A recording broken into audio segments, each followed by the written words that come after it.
안녕하십니까. 아침을 여는 고전의 대문 박재입니다. 가장 높이 올라간 용이 결국 후회의 눈물을 흘린다는 구절이 있습니다. 항용유해라.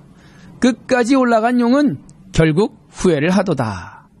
주역 건께에 나오는 이 글은 참 의미심장합니다. 자신의 지위가 높다고 자만하다가 결국 모든 사람들이 그 곁을 떠나가게 되고 아무도 없게 되어 그 지도자는 후회의 눈물만 흘린다는 뜻입니다.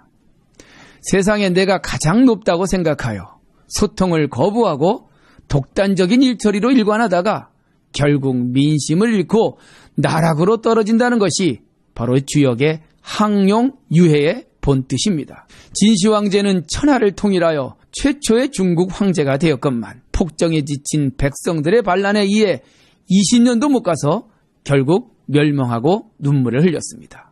한 제국을 세운 한신 장군은 무명의 용사에서 제국의 최고 사령관 자리에 올랐지만 자신의 분수를 지키지 못하여 토사구팽당하고 말았죠. 조선을 세웠던 태조 이성계 역시 조선 최고의 자리에 올랐지만 결국 눈물을 흘리며 후회하였습니다. 높은 곳은 참 올라가기도 어렵지만 눈물 흘리지 않고 내려오기도 쉽지 않은 모양 같습니다. 주역에서는 인간의 일생을 용과 비유하여 설명하고 있습니다. 아직 세상에 나오지 않는 용을 잠용이라고 하고 물 밖으로 나와서 출세와 승진을 거듭하는 용을 띨약자 양용, 또 날삣자 비룡이라고 하고 있습니다. 그런데 가장 높이 올라간 용은 항용이라고 합니다. 결국 마지막 높은 자리까지 올라갔지만 눈물을 흘리며 내려와야 한다는 것으로 세상의 이치를 설명하고 있습니다. 태계 이황 선생은 이 주역의 구절을 임금에게 강의하는 경연의 자리에서 한 나라의 임금된 자가 반드시 가슴속에 깊이 새겨두어야 할 말이라고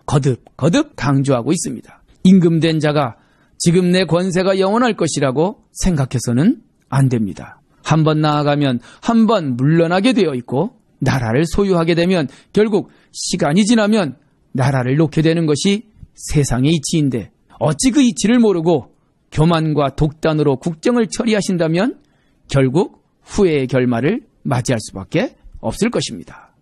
퇴계집 건꽤 상구 경연 강의에 나오는 글귀입니다.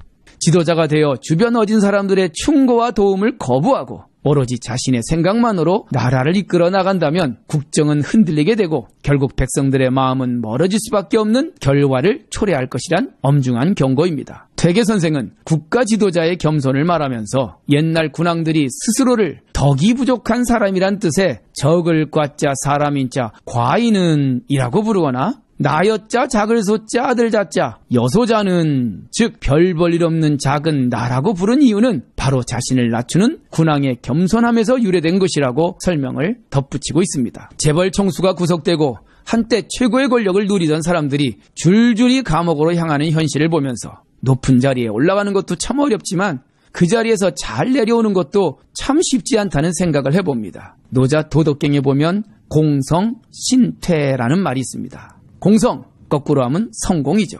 당신이 성공하였다면 몸신자 물러날 태자, 신퇴, 몸은 물러날 줄 알아야 한다. 등산은 산에 올라가는 것이 등산이 아니라 산에서 내려올 때 등산의 완성이라고 합니다. 등산은 했는데 하산을 하지 않으면 그것은 실종이라고 하죠. 요즘 실종된 성공을 성공이라고 믿는 사람들이 많습니다. 돈을 벌고 권력은 얻었지만 반쪽의 성공에 머물며 성공이라고 착각하고 있습니다. 항용유해라. 성공에 집착하는 자는 반드시 눈물을 흘리게 될 것이다. 예사롭게 들어선 안 될 퇴계 선생의 엄중한 경고입니다.